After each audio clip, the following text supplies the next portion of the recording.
Good morning, good afternoon, good evening, everyone, and welcome to How to Capture the Attention of Gen Z. My name is Colin Mahan, and I'm a program manager at the NASDAQ Entrepreneurial Center. And for those of you who may not know, the NASDAQ Center is a nonprofit dedicated to enabling entrepreneurs from all over the world to realize their maximum potentials and grow.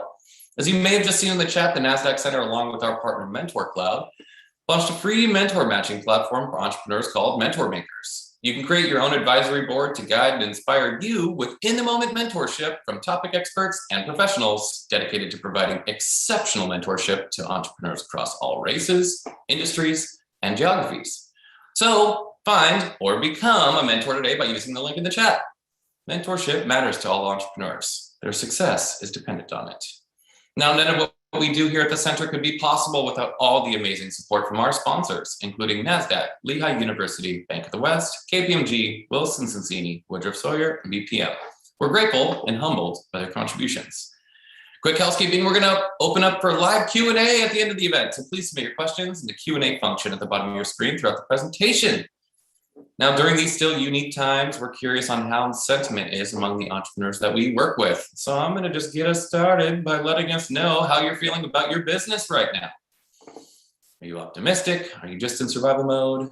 Feeling a little anxiety? All are understandable. So just let us know how you're doing. We've been measuring this since the beginning of 2020, and hopefully optimism's on the rise, but we do know that there still are some challenges out there for the entrepreneurs that we've got in our network.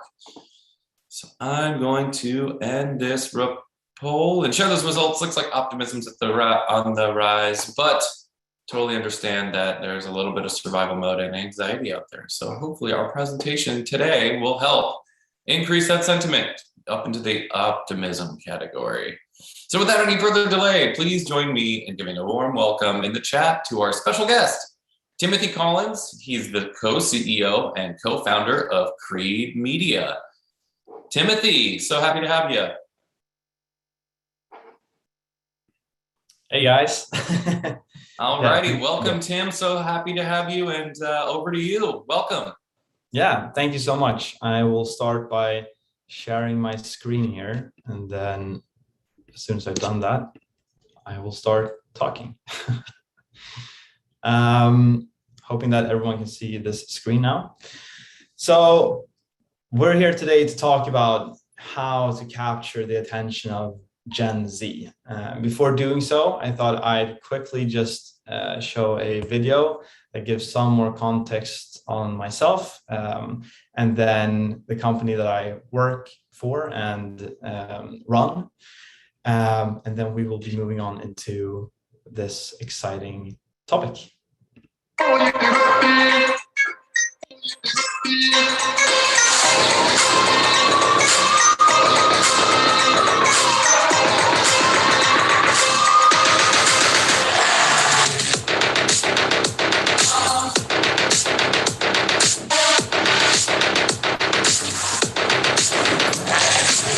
Hello?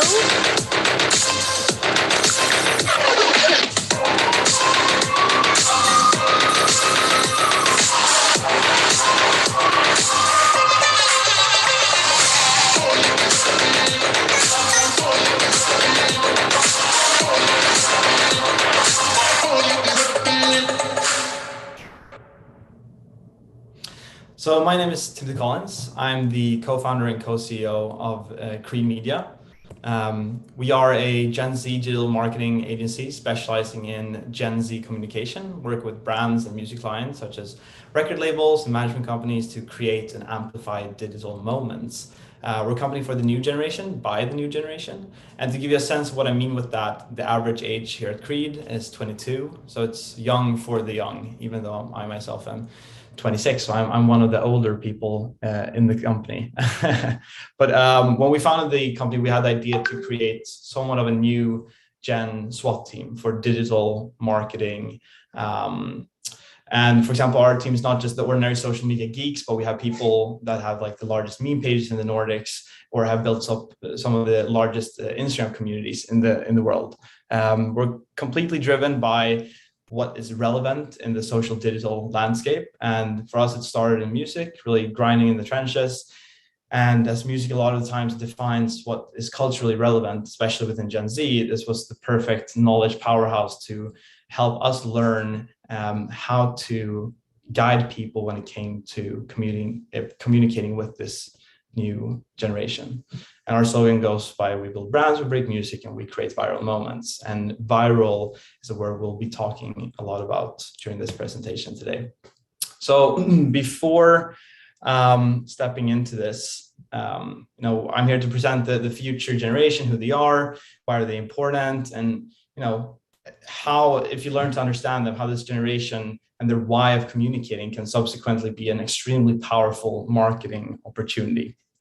So in order to introduce you to this highly creative, digital savvy, short attention span generation, I want to give you a quick glance into how this generation communicates and how one video can spark a tidal wave of virality and cultural relevance.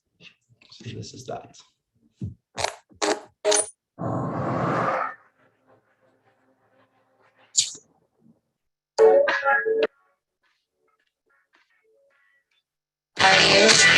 Are you coming to the tree?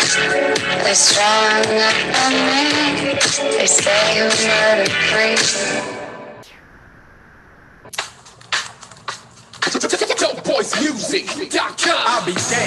I'll be damned if I listen to facts about the mouth of a man with an unwashed ass. Look. So if you didn't really understand what we saw there, don't be scared. Very few of us do. But this is the type of communication that we see internal jokes happening on the For You pages of platforms such as Instagram and TikTok, where everything goes from trying to confuse people as an internal joke, if you've been part of actually accessing these types of content through the algorithm, as well as trying to put context in weird places where it basically is all about doing it for the sake of fun and confusion. This is something that we see a lot of the time in ways that new trends are building all the time. For example, just recently, there was a huge trend on TikTok, which was about exchanging the laughing emoji and like ha ha ha with the chair emoji instead, where the idea was basically to make people feel like they didn't understand or were part of an inside joke that they should want to be part of, which is also a good part in what Gen Z likes to surround themselves with. FOMO culture at its finest, and we'll see more about that here as well. So who are they? Let's dive into who are Gen Z. So Generation Z refers to the generation that was born between 1995 and 2012, following millennials. This generation has been raised on the internet and social media, and it's basically been part of their life since they grew up. Amongst many things that make Gen Z unique, they possess 4 defining characteristics, which makes them truly different to other generations, in our opinion. Firstly, they're an extremely connected audience. Gen Z expect to connect on a deeper level with content, placing newfound value on a video as a form of self-expression and purpose. Results from Snapchat show that younger users feel more empowered to influence change via digital connectivity. Secondly, they're cultural collaborators. It's a fair game when it comes to expressing themselves online. They're constantly borrowing, recreating, passing on content to each other. Just look at what a meme is. You basically just recreate scenarios and put in different contexts for other people to relate to. They are value-driven consumers, meaning younger consumers are increasingly aware of social issues and are looking to brands that express their stance on such. And it's more important than ever to understand and connect with your listeners or consumers when it comes to this understanding, really, that you can't be unauthentic in the way that you communicate yourself when you try to align with certain values, especially trying to reach people who have those. And then finally, as a result of them having been brought up in the digital world, their offline and online are seen as one. While previous generations may separate their identity online and offline, Gen Z pretty much sees digital as an extension of their identity. Therefore, if we attempt to do something offline, it needs to be seen online.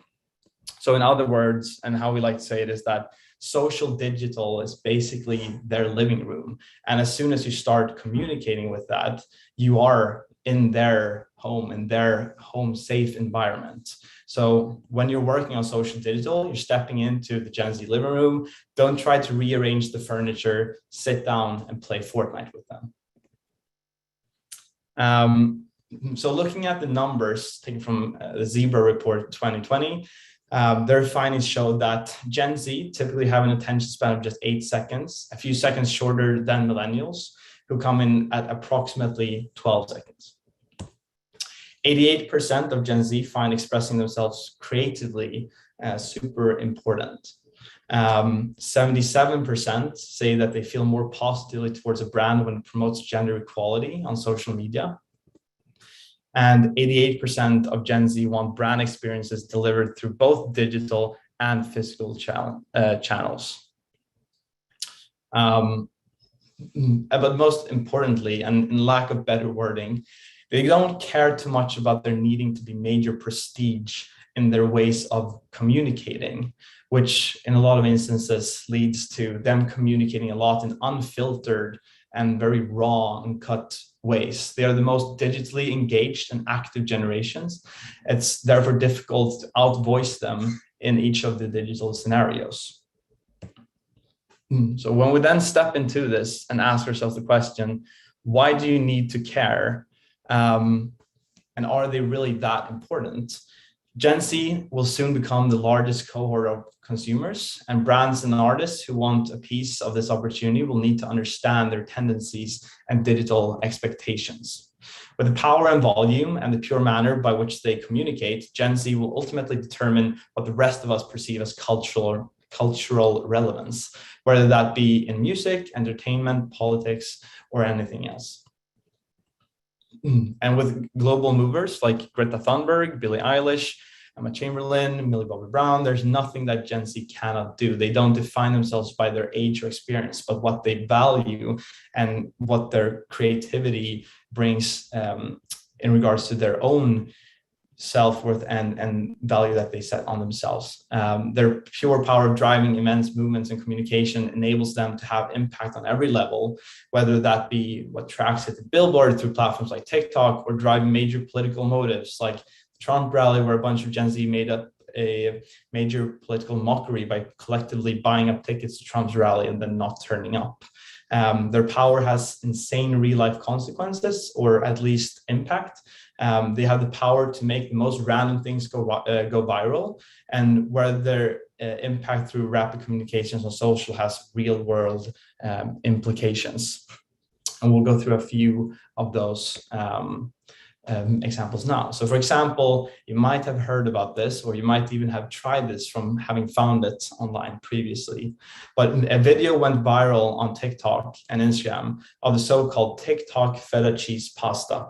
So basically was you put the feta cheese and tomatoes in the oven as a sauce to the pasta. And a consequence or a reaction or a result of this, when this went so viral, was, for example, that Finland ran out of feta cheese. There was a major countrywide shortage of feta cheese after this trend blew up on the platform. We can also see what happened for Maybelline mascara. There was a video of a Maybelline product that went viral after an influencer post. The mascara then went viral, and last time we checked the hashtag, it stacked more than 327.5 million views and sold out in the US 4 times post-release. So that brings us to the word viral that I've mentioned a few times now. And the term virality is important when we're talking about Gen Z, as the term often come up in the same discussion. It is the core of why companies, record labels, and artists want to tap into this generation. It is that makes the marketing with Gen Z so very attractive. And at Creed, we use this term a lot, and it's usually what most people come to us and ask us about, and hope that we should always be able to recreate or fabricate virality in different ways, which is not really as easy as some people may think it is. since if you look at the actual term of what virality means, it means that something spreads at an uncontrollable rate, which by default is, of course, then very difficult to control since it's uncontrollable. So what we do and what you need to define and understand is like what the epicenter of that virality should look like. And by understanding how Gen Z communicates and how this in practice works, one can leverage the raw and rapid communication that this generation holds and try to work with that for your advantage. But just as something can go viral in a positive way, it can also go in a negative way. So you need to tread quite carefully when you hope to set the trend in motion. There's been multiple instances of, for example, when brands have tried to do this, when it's taken off in a very, very bad direction.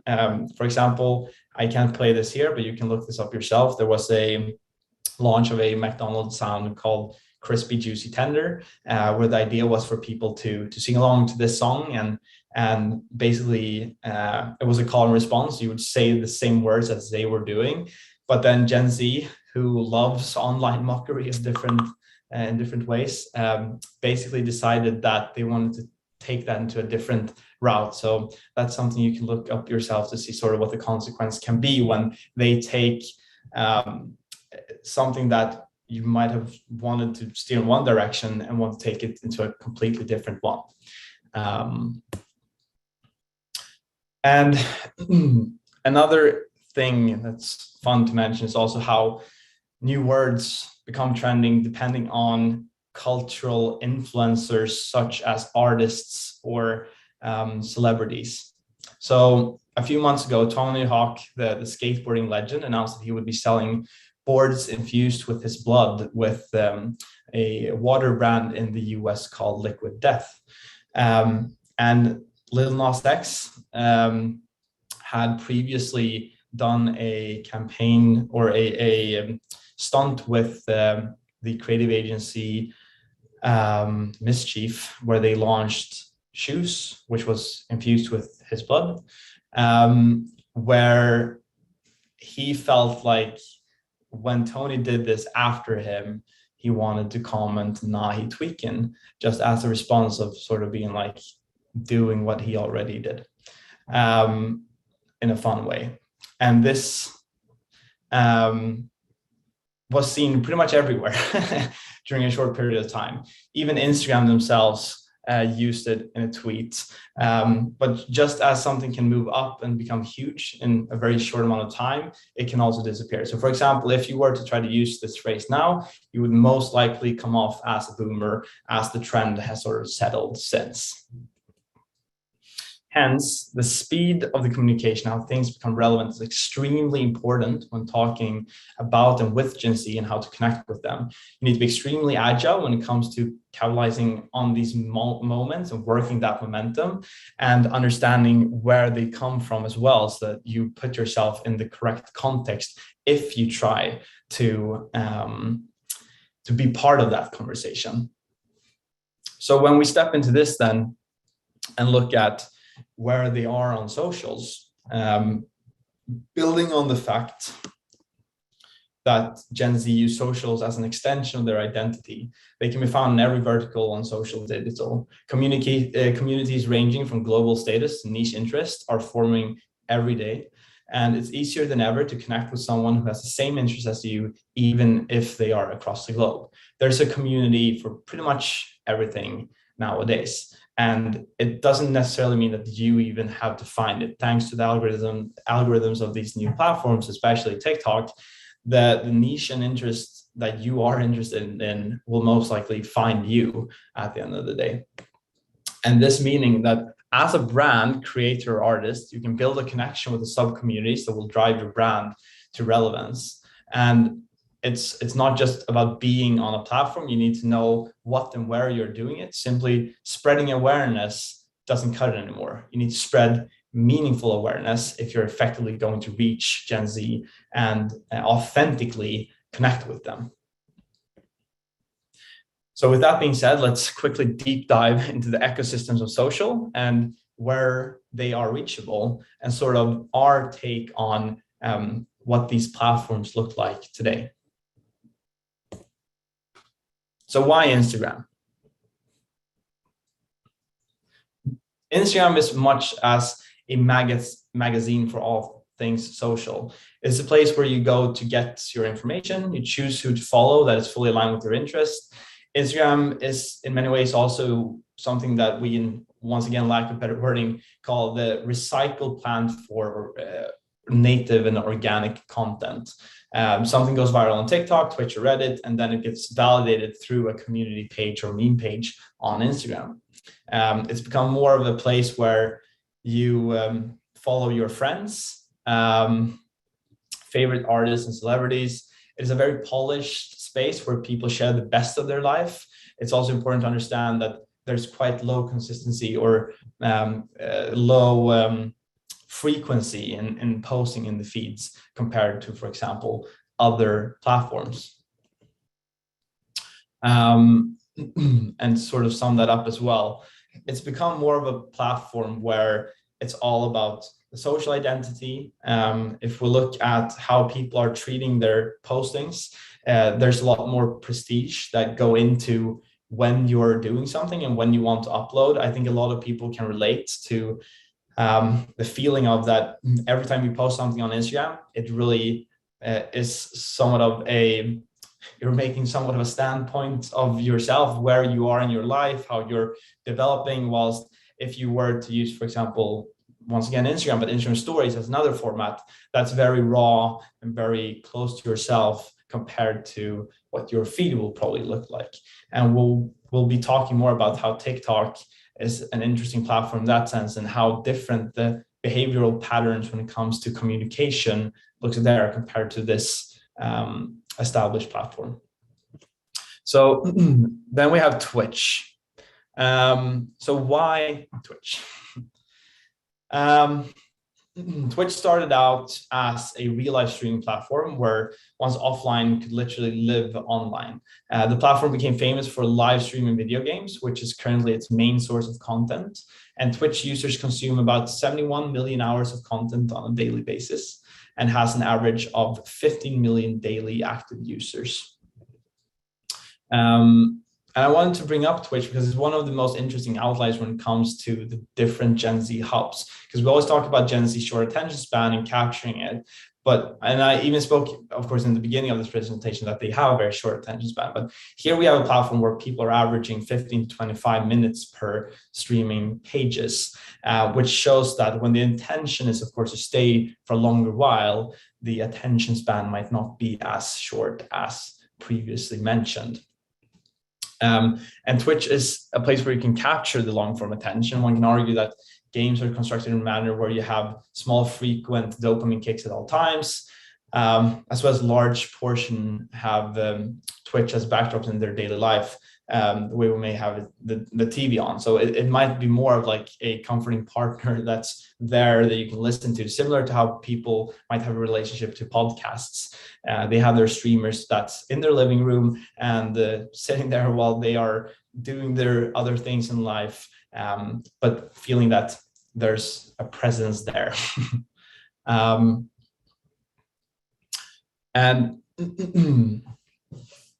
But this platform proves that Gen Z aren't a frantic generation with the memory of a goldfish, but rather a generation with expectations.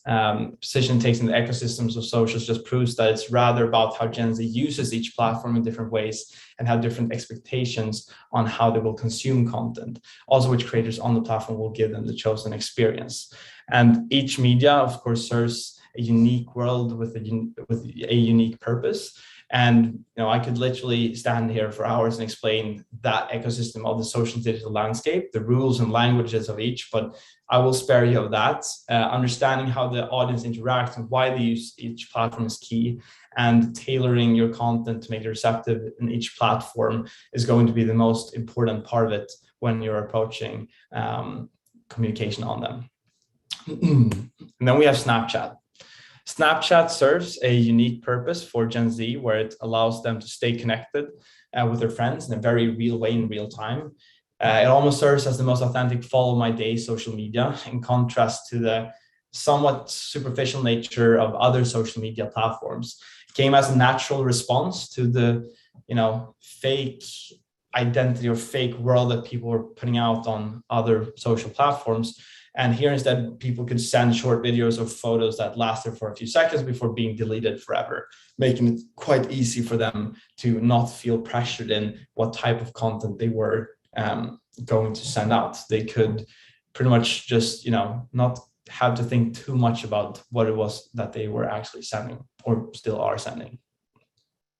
And Snapchat is almost probably the most personal out of all the platform. Hence, as if you're a brand or an artist or anyone wanting to build a communication, this is the exact etiquette you should have when you're on the platform as well, whilst obviously being true to your own values. But you don't want to be a high production Snapchat account if you're trying to build your own persona or following. If you're a brand and you want to have a series, of course, that's a different thing. But if you're trying to build a social persona and a personality, or if you're driven with a front-facing figure, being a person, it needs to be kept authentic and real. And a report done by Snapchat showed that Gen Z, or the Snap generation, are 150% more likely to communicate over snaps rather than texts. And the report also showed that Gen Z prefers to connect using visual mediums, where it's easier to communicate context and nuances, which makes sense as capturing a video will express reaction or response far better than words. And emojis too can convey more meaning in fewer characters.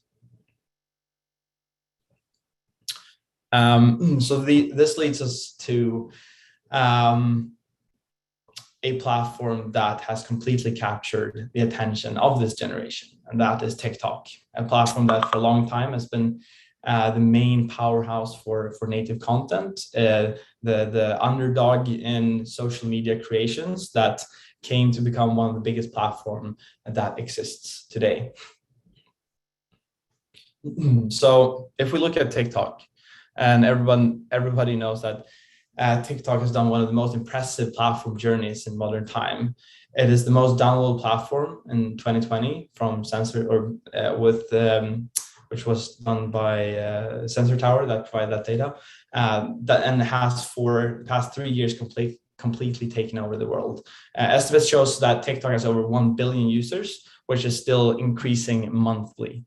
And although the age span is broad, we also know that the most prominent generation on the platform is Gen Z. They're fully tailoring the platform to what Gen Z is, deciding what is popular or not. This is a platform for the generation that is fully unfiltered and inclusive. Gen Z is a fully on-demand generation, and this is a generation that's become extremely picky when it comes to what information and entertainment they consume. And TikTok is a platform with one of the most sophisticated algorithms in the world that can fully tailor your full entertainment mix. They can get what they want, when they want, whenever they want it.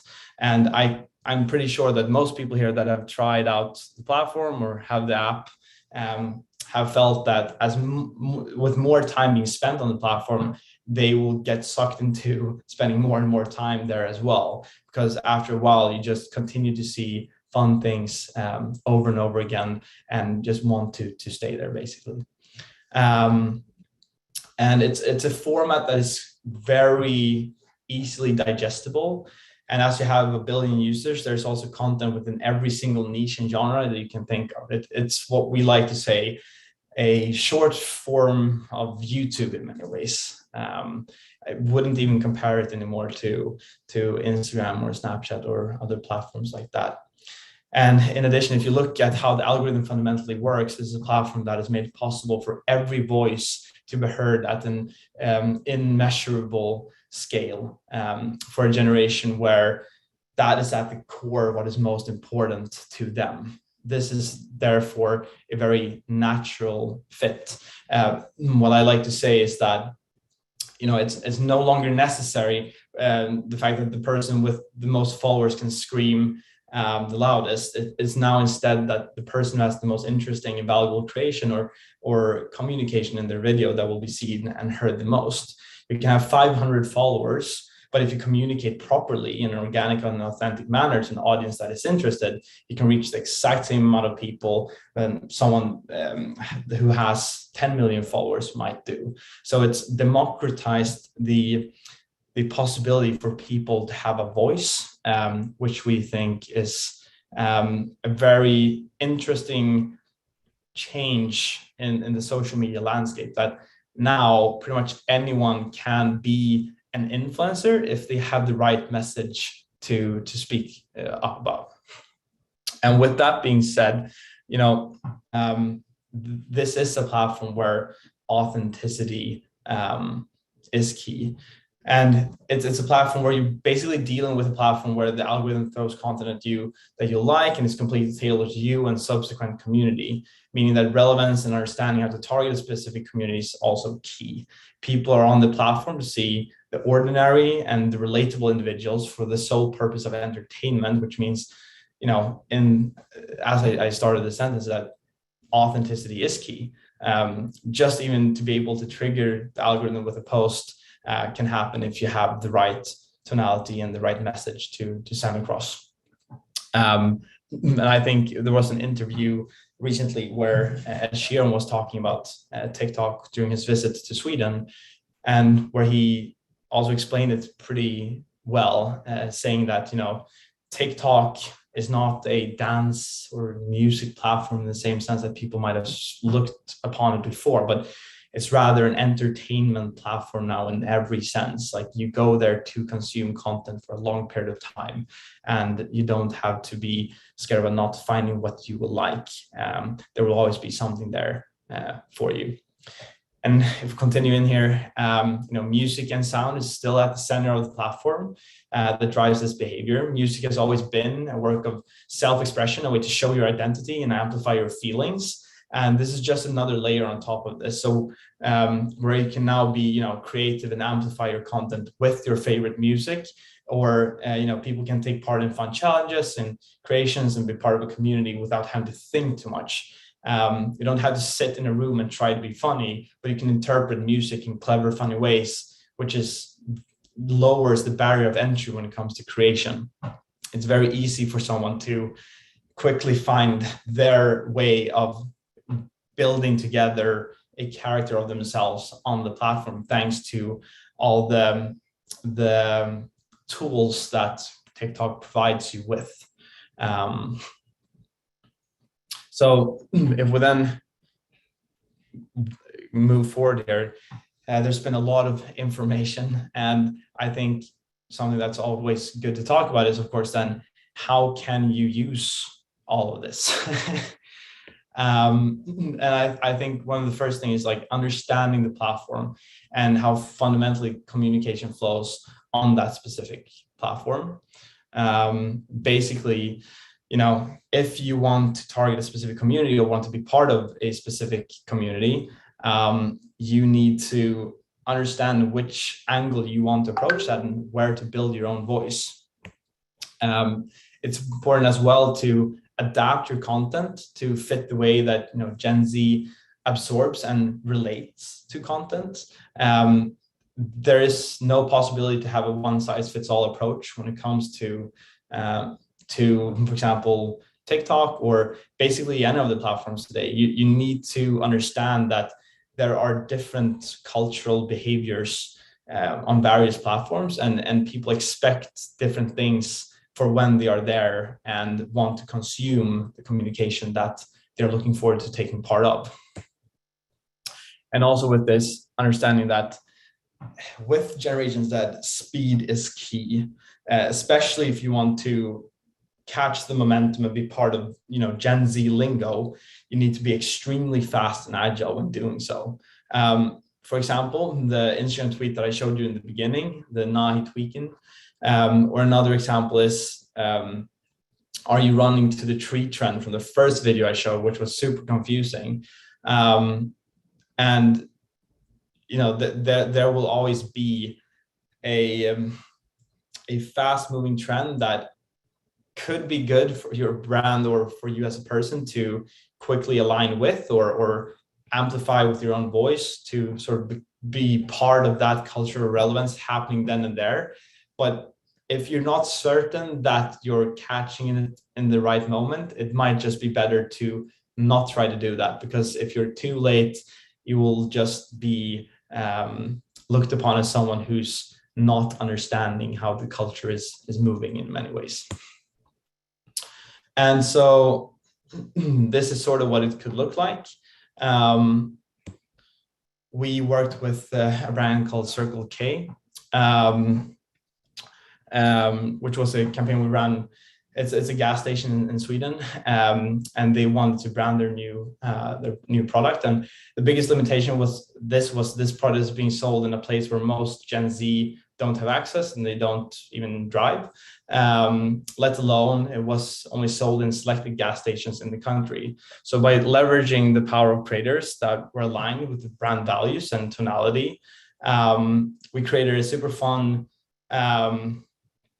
campaign where it was basically doing a summary of your, or doing a quick video with your friends going into the location, and it was a slushy machine that was the product, and find creative ways to use that in a tonality that fit with the audience that we were trying to reach. And the brief for us, as mentioned, then what we wanted to do was create awareness, create inspiration, and doing all this on TikTok. I realize now I can't show you the videos, so we'll get outside of the presentation. But I can send this through after this presentation as well, so you can have a look at what this looked like. But at the end of the day, people wanted to get creative with how they were doing their slushies. It became a trend of the summer, and we were just very happy with how it went, and the reactions were very positive online. People really wanted to head out themselves and test it out, and it became a very fun moment during the Swedish summer, which we were happy to be part of. So with that being said, a quick summary and some key takeaways here. When you're doing all this and you want to communicate with this new generation, it's important that you first and foremost understand your platform, and also understand why your audience is there. What is their purpose for being on this platform? What are they expecting in regards to communication, in regards to content? How are they hoping to spend their time, and how can you help them have a better time when they are there to consume what they're there to consume? Understand your audience and the way that they communicate, planning after the attention economy, but also if you're looking, for example, influencers and creator pushes, who will be the most relevant for the task? Who should you align yourself with, and who will authentically be the best ambassador for you or your brand? And once again, cultural relevance is about speed, being agile, and understanding that if you want to position yourself in the center of culture, you need to act fast, or culture will run away from you.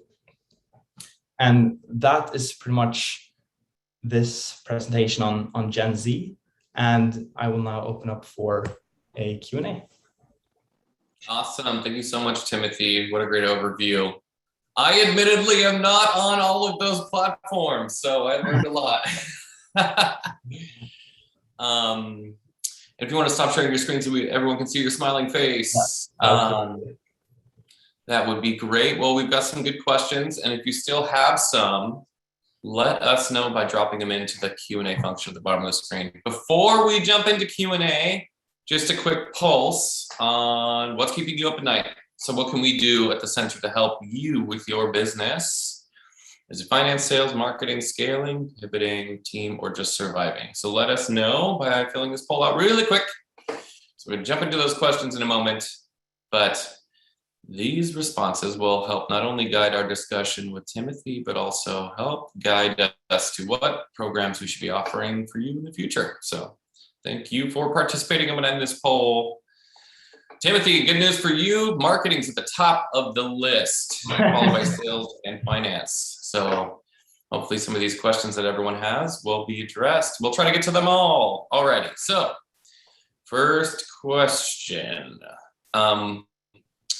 What's the approach to Gen Z for a business selling into the DIY market, i.e. hand tools, fixing a car, etc.? Great question. I think, there are various channels already doing that. I think once again, it depends on what exactly your business is doing. If it's a variety of products that you are selling, I would, maybe look at trying to build a content format or a concept format around that, showing, the wideness of all that you have to offer. But if it's even if you're putting together the product yourself, it's great that you can show the process of getting it from start to finish when it comes to like delivering it to the customers, from when it arrives or when you're making it. The DIY segment on, for example, platforms like TikTok is one of the most engaged and likable segments, and I think most people can find some satisfaction within that. So finding your way to position yourself in the space where you can find like-minded people who enjoy your type of content, and just creating alongside that. But I would probably look at, if it comes to mixing paid social together with organic, you could start by creating the original content on TikTok, either by yourself or with creators such as influencers, and then potentially using licensed content from those activations as paid social ads on the platforms afterwards. Super helpful. All right. So you described a lot of platforms. So there's so many formats: Instagram, Twitch, Snapchat, TikTok, etc. If you can only pick 2 or 3 for Gen Z, which should we choose? And a follow-up question to that: does a business have to be on all platforms? Yeah, I think once again, it all depends on what type of business you have. I would say if we talk about the most relevant ones right now, I'd probably say as a business, if you're based outside of Sweden, I would say that TikTok, Instagram, and Twitter are probably the most important ones. Twitter, just because of the quick and easy way for people to get in contact with you. And, I think those who can manage to have a good Twitter customer service communication is super appreciated. And it's also a very easy way to quickly be part of, cultural conversations that's going on. Being able to take a stance or support other stances that's happening in social digital on Twitter. When it comes to TikTok, I would say it's a great way for people to get to know your business, to get to know you. At the same time, it's also easy for people to get a true idea of what it is that you're actually offering. It can be everything from, if you're selling specific products that will help people in their daily life, if it's cleaning, to fixing stuff in your apartment, to makeup, even if you run a law practice or something similar, you can give people an idea and help them build a relationship with you, so that before they meet you or before they make that decision, they have already built an understanding or their own understanding of who it is that they are actually going to interact with. And I think that's one of the most important things. And then why Instagram is also because it's a platform that helps validate what's happening on the quicker platforms as well. It's just, as we mentioned, it's more like the magazine, or like the window that you can look into the brand. It is something that usually, if people find a business or find a product, they will most likely first search it up on either Google or Instagram. And if you have a page that can help describe what it is that you do and what people can expect from there, and then build their relationship with you on other platforms such as TikTok, that would probably help you out a lot. But I think TikTok is still, even if it's been around for a while, it's still an early platform when it comes to brands. There are so many ways that brands could approach them or could approach the platform. And yet again, looking at how the organic, the possibility for organic spread of content on that platform is acting like now. It's basically free awareness that you can tap into if you just dare enough to try around and not overthink it that much either. I think people in a lot of instances are very scared about joining TikTok because they don't know how to start. And my quickest recommendation for you, if you want to start but don't know how, is start off by creating a new account. Only follow accounts within the niche that you want to approach. So let's say that you are going into the makeup industry, or you have a makeup product and want to get an understanding of how you can be part of the online communication within that field. Follow other makeup accounts that you think are doing a good job on the platform, and then make sure that you only consume the content of those, so that you can help teach the algorithm what type of content it should show you. And once that has been done, you will most likely see that the only content you'll be getting in your feed is content that will be inspirational for you when you want to create. So it's a quick way to have the platform itself sort of give you a direction of what you could do to be part of the authentic conversation that's happening within your niche on the platform. And it works for basically any niche that you would want to enter. That's great advice. All right, so another question here: which would be some of the preferred platforms for B2B enterprises to pitch Gen Z professionals for enterprise sales? And a follow-up to that from my curiosity, is LinkedIn a thing for Gen Z? I mean, I would definitely, for me, the answer I would give is I'd say probably TikTok and LinkedIn. Absolutely. I think, once again, if you create the right type of content on TikTok, it will find itself to the audience if you do it, enough times around. And if you have well-performing content on TikTok, that will most likely also be engaging on platforms such as LinkedIn. Of course, you need to have or make sure that the tonality fits what the community on LinkedIn is sort of expecting. But I think that when it comes to working professionals and career seekers, even in Gen Z, they will be on LinkedIn. It's just that if you want to get their attention on LinkedIn, it probably won't be through the ways that you would approach you need to capture their attention in an exciting way and persuade them into wanting to give you their time. So if that's actually having some good video that can be a bit quirky and put yourself out there, but not in a cringy way, that could be an approach. Or trying to memeify your content a bit without doing the meme border things that people were doing 5 years ago, but actually trying to stay relevant with what's today. That will in some ways capture the attention in a different way, I think. Great advice. Let's see another question here. What industries do you see Gen Z drawn to other than gaming and being an influencer?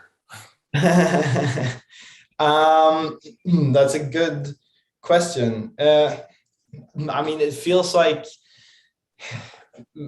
every industry, I feel like we see a lot more people wanting to have the possibility of being, controlling their own time and being in creative industries. As mentioned before, Gen Z is the generation that considers themselves to be the most creative generation of all that exists. At least that's their own picture of themselves. So if you look at that, you'd probably see them wanting to go to creative industries. In many ways, I think a lot of them are looking for contexts in their day-to-day where they are allowed to have fun. A lot of people or a lot of Gen Zers that we see, at least, especially when we're recruiting and such, is that some of the most important things for them, or the most important thing for them, is the culture of the company, and that they will be allowed to not feel like they are working when they are working. And if they stop feeling that, they will leave and find another job where they are allowed to do that. Yeah, that's a quick one. Awesome. No, yeah, all good. How do you look at the ROAS, or return on advertising spend / conversion rate of your campaigns? Is it more brand awareness, or what's your usual conversion rate? Yeah, when it comes to us, like the main thing that we focus on for Creed has been awareness campaigns and cultural alignment, helping with strategy and seeing how we can help brands better their tonality when it comes to communicating with the new generation. So for us right now, it hasn't been that conversion driven, and we're not looking to be specifically a conversion agency. For us, it's more about that we're seeing that everyone needs help with brand positioning in this new landscape, and that's sort of where we've been. So I can't really answer the specific ROAS question, since we don't do that many direct conversion campaigns. All good. Let's see. Somebody in your neck of the woods. How do you see TikTok growing in Sweden in the future? And is live shopping going to continue to be a thing? TikTok is definitely growing in a massive pace right now, and I think it will just continue to do so. I think what we're waiting for when it comes to Sweden is for more genres to pop up and people to be inspired to test different routes when creating. I think we're going to see it becoming more and more like YouTube. I think if we look in how, like in Swedish culture and the ways that Swedes interact with one another and like the personality traits, Sweden is quite an introverted country. So what we have seen, and what most people who live in Sweden can see on platforms such as TikTok, is that a majority of the content will be, skits and comedy skits, which, if you look at the probably easy like hobby psychologist take on it, is that it's easy to have a character be the one facing potential, negative feedback or whatever you might have to interact with on the platform. So since it's basically to majority been comedy content so far in Sweden, there hasn't been that many angles where it's gone outside of that, but we're starting to see that now. And I think as that happens, more mature demographics or older demographics will want to join the platform, as they will see a more clear place for them on the platform. And as that happens, it will continue to grow. And when it comes to there was another part of that question. So the first one was it will continue growing, and is live shopping going to be a thing? I personally have a hard time seeing that live shopping will continue to grow in the West. I think in the way that it's been able to establish itself in, for example, Asia, it's a different type of cultural behavior and patterns that they are following that I don't think the West really, some of those traits we don't share here. And I think that we don't care to build the same type of online relationships with businesses in that way, where live shopping would be a new driving factor in sales. I won't say that it's a fad. It might, take off and continue to grow in the pace that it's doing now. But personally, when it comes to me, I don't get it. So I'm probably not the best person to do a prediction on if it's gonna stay or not, because I personally would never use it, and the people I have around me wouldn't either. So yeah, that's that's my take on it. Well, you just presented a couple data points, so helpful. Let's see. Speaking of physical items, are Gen Zs reading books, such as novels? Still? Yeah, no, absolutely. Gen Z is absolutely reading books. There's a massive community on TikTok called Book Talk, which is them basically, it's like a book club where they share books that have inspired them in their daily life or that they want to share with each other. So and you've seen that if you go into bookstores, especially in the US, you will find in many places specific sections in the store that is like books from TikTok or on TikTok. So I would definitely say that. And I think also seeing to the fact that Gen Z has been so extremely digital, I think certain physical interactions or possibilities to take a pause from online, such as books, will be a growing thing, and we're seeing that already. If you look at the statistics coming from surveys around or research around Book Talk, for example. Love that.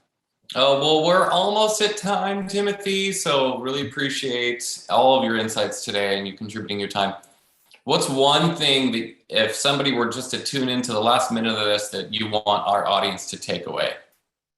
So if someone is tuning in at the end of this, I would probably say, don't be afraid of starting to communicate with Gen Z. Do that on TikTok.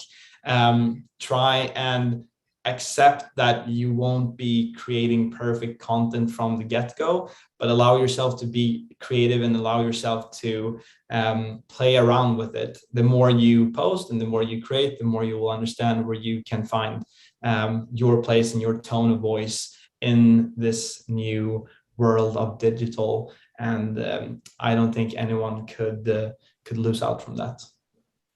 Sound advice. And I think, yeah, one of your points was to look at what other people in your industry are doing and don't copy them. Still got to be your authentic self, but still get a good idea of what others are doing. That's awesome advice. And everyone's saying, great session, very insightful and helpful, interesting perspectives. Thank you, thank you. One person earlier said, now I understand my daughter. So Timothy, thank you so much for joining us today to share your insights on how to get the attention of Gen Z. On behalf of everyone on our team and myself, thank you so much.